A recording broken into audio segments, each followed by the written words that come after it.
Welcome back everyone to 94.2 Classic FM. So Mark, once again, thank you for providing us with that great and insightful analysis today. You're absolutely welcome. And now to continue on with this theme, I actually prepared something myself. This is one of my favorite speeches by one of our greatest leaders, Prime Minister Winston Churchill. The speech is called Blood, Toil, Tears and Sweat, and I really want to show how language has the power to instill hope and unify a nation, because that's exactly what this speech did. So is there any way you could give us and the listeners a little bit of a background as to what this speech is all about? Yeah, of course. So basically, the government under Neville Chamberlain rapidly lost support following Germany's invasion of Norway in April 1940. And on May 10th, however, just as Germany invaded other neighboring countries, the cabinet named Winston Churchill the next prime minister. So Churchill then made a short speech, which was only about 2 paragraphs, to the House of Commons announcing his new government. And this event took place on May 13th, 1940. And his speech became one of his most famous. So now I'm going to be telling you guys a little bit about the meaning of this speech. So basically this short speech by Winston Churchill was a call to arms speech because Britain at the time was appeasing to all of Hitler's annexations. Its purpose was to persuade the government of Great Britain to wage war against the invading Nazis.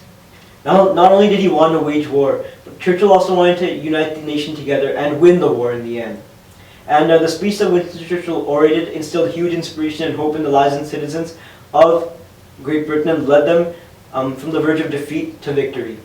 So now moving on to my analysis. So one thing that really stood out to me was the powerful diction that Churchill used throughout his speech, and this can be seen in the following excerpts.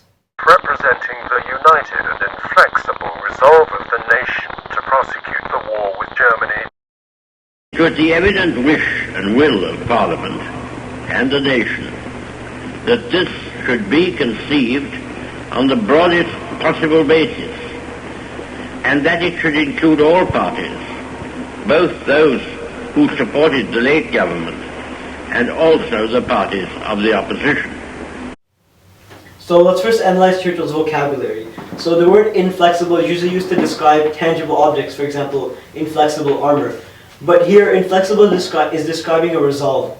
Churchill uses the word inflexible because he's speaking to the House of Commons. He's speaking in a formal situation.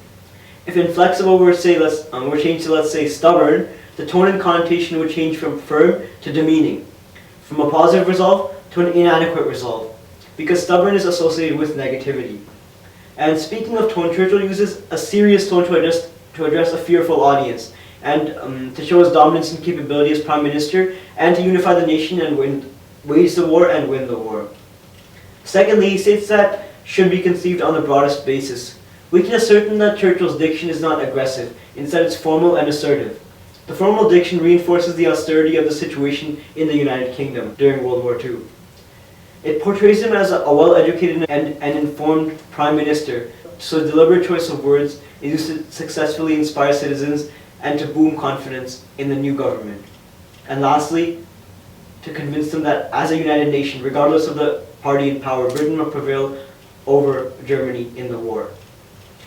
Another thing I realized during the speech when I was listening to it again is Churchill's very effective use of rhetorical questions, which can be seen in the following excerpt.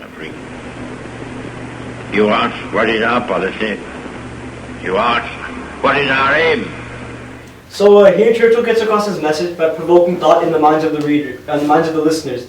Through these 2 rhetorical questions, he outlines the 2 most important aspects that a government should have. For what is the policy of the government, and the second is the goal and or aim.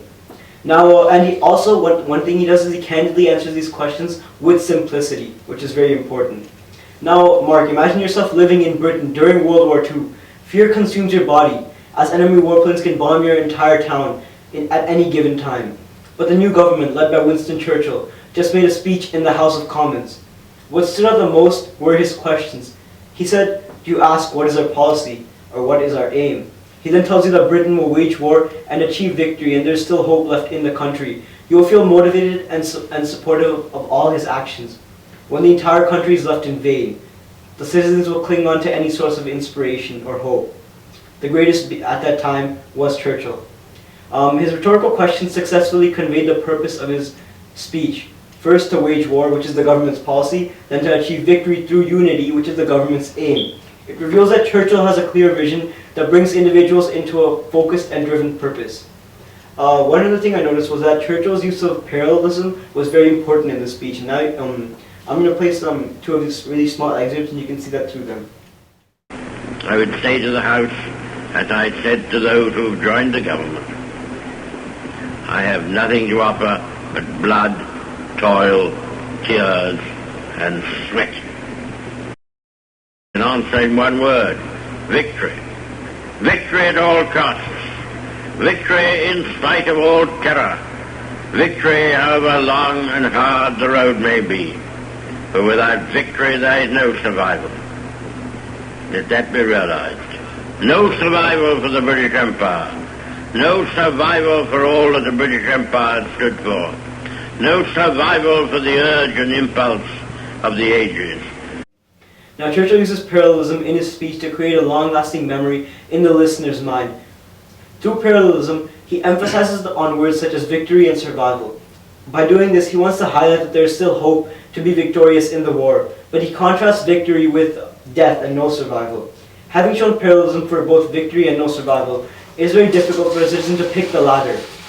To Churchill's contrasting parallelism, he makes it sound like without his government, Britain will collapse, but with his government, Britain will prevail. So in the end, he persuades the country to have hope in his government, to be unified and victorious at all costs in order to defeat the Nazis. Churchill also uses a lot of imagery and a type of slogan throughout his speech, and this is just seen firstly in his title, which is blood, toil, tears, and sweat. But I'm going to play the excerpt up for you guys so you can hear it for yourself. I have nothing to offer but blood, toil, tears, and sweat. This phrase disseminated across Britain because Churchill uses imagery to emphasize his commitment to Britain. In describing what he will bring to the office, he says he offers nothing but blood, toil, tears, and sweat. Churchill doesn't offer any political rhetoric. First of all, this shows that his message goes beyond just politics. And this imagery evokes a sense of emotion by creating a feeling of hope in the mind of the listeners.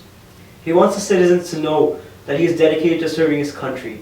And one could imagine a prime minister with tears of pain and sweat pouring out just to save the country. And you can see basically his dedication to the country. Through the slogan, imagery, and his inspiration with millions of citizens gaining hope in the new government, Winston Churchill's phrase, blood, toil, tears, and sweat, successfully inspired and united his nation to defeat the Nazis.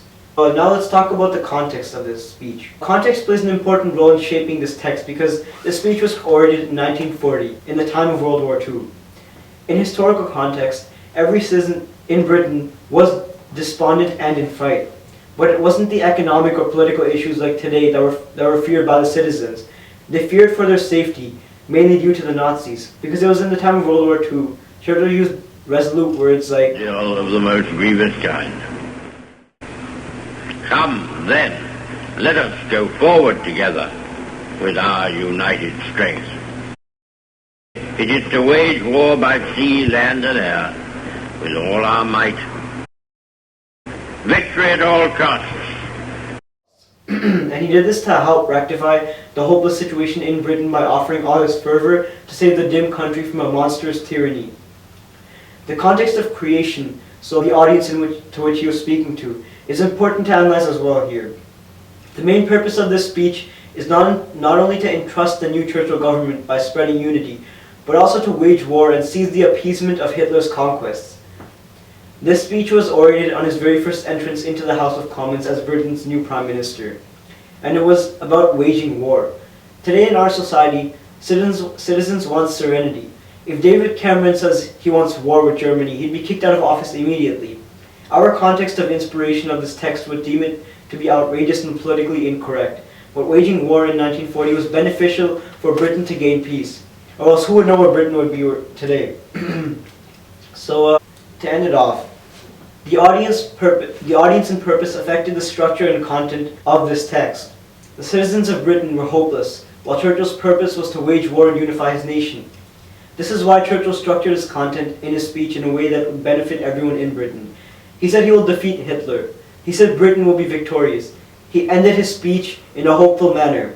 Come then, let us go forward together with our united strength.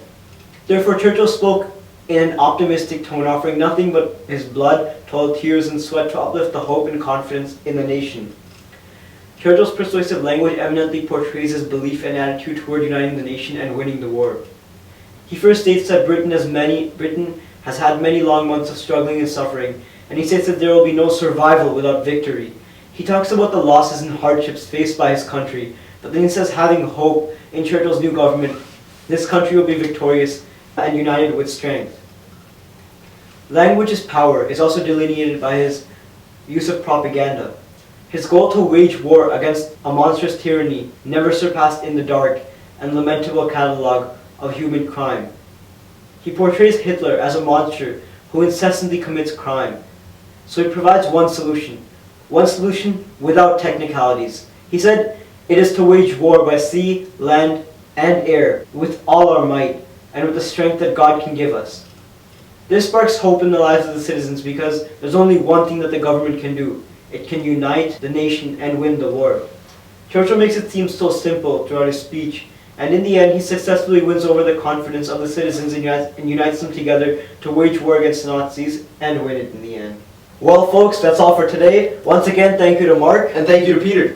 And this is 94.2 Classic FM. Tune in again next week for another special segment.